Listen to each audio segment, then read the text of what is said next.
Hey everyone, and welcome to the Paint Log. My name's Keith, and we're going to talk about my hobby progress this week. Like last week, I've been super busy, so I'm kind of tired and we'll probably keep this video short. There was a shakeup this week, however, because I didn't actually paint a random mini. Last week, I pulled this Orc Barbarian from the box of random minis that I have, which I pick from in order to paint up in a color scheme chosen by one of you guys. But instead, I said, fuck it. The algorithm might not like that, but given my state of tiredness, I don't give it. And given the nature of the title of this video, I'm either pushing buttons or pure genius. It's one or the other. I digress. For some reason, I really didn't like the orc model. For some reason, it just didn't resonate with me. I didn't want to feel like painting it. And so I chose a model that I wanted to paint. And I've been talking about this Cursed City box every now and then. And so I chose a model from the Cursed City box.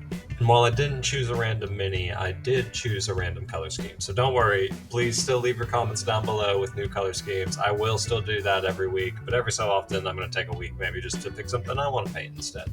And let's look at that. This is a little treasure goblin from the Warhammer Quest Cursed City box, like I said before.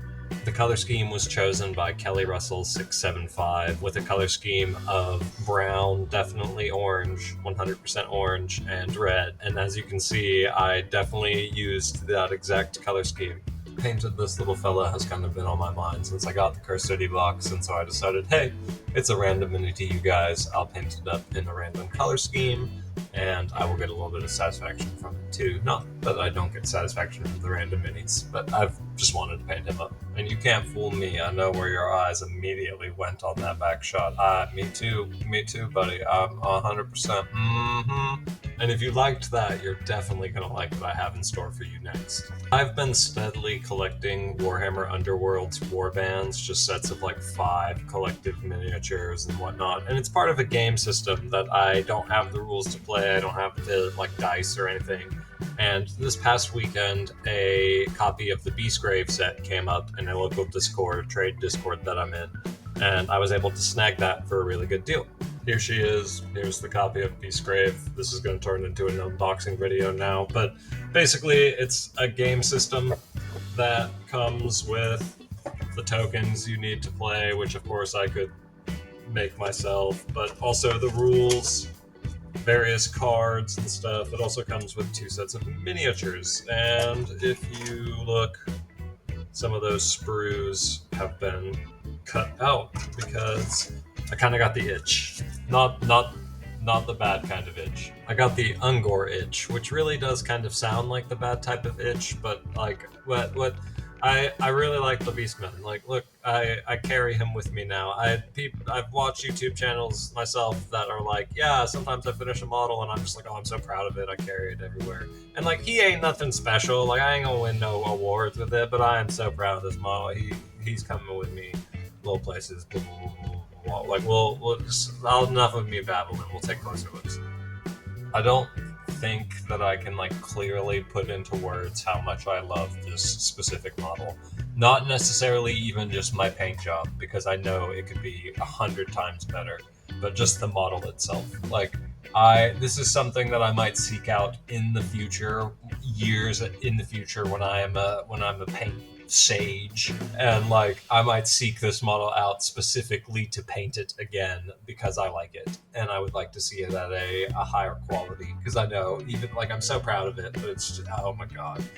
It's also the first model that truly tells a story to me. For some reason, maybe that's one of the reasons I like it, and I'm sure that's one of the reasons why I put so much time into it. But it from the way he's slicing at his chest to the fact that he has multiple scars running all over his body that just indicate he's done this before. As I said, as I was unboxing, this comes in a set. So there's one Warhammer Underworld warband. I can't even talk. I'm so excited. And then another one, and you're supposed to fight them against each other. And the other one has long hair, and I've decided to paint the string and that tassel that he has coming off of his spear in the color that I intend to paint their hair.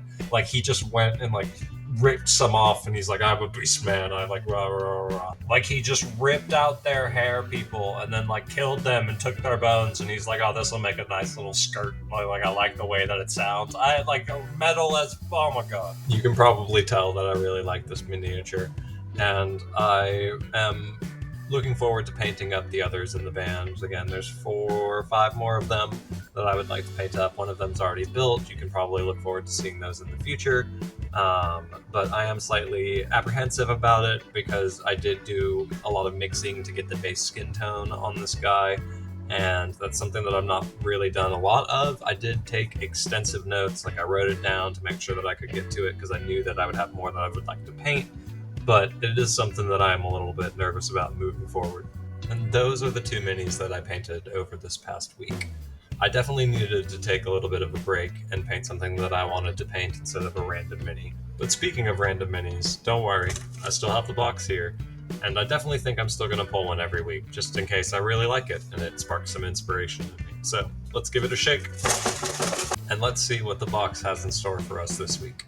1, 2, 3, go. I got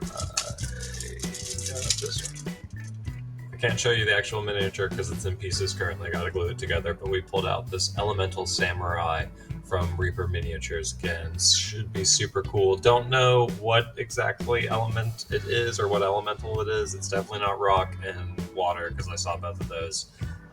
So I'll have to dig around and see if it's fire or air.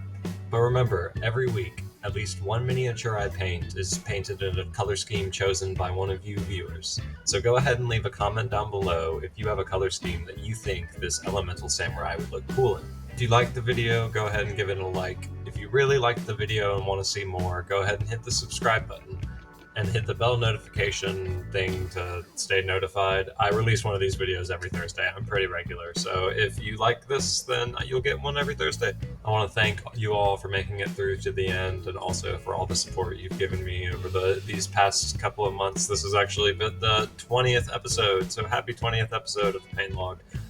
It's been a good journey, and I hope to keep on continuing. So with that, I guess I'm Keith. This has been the Paint Log, and I will see you all next time. Bye!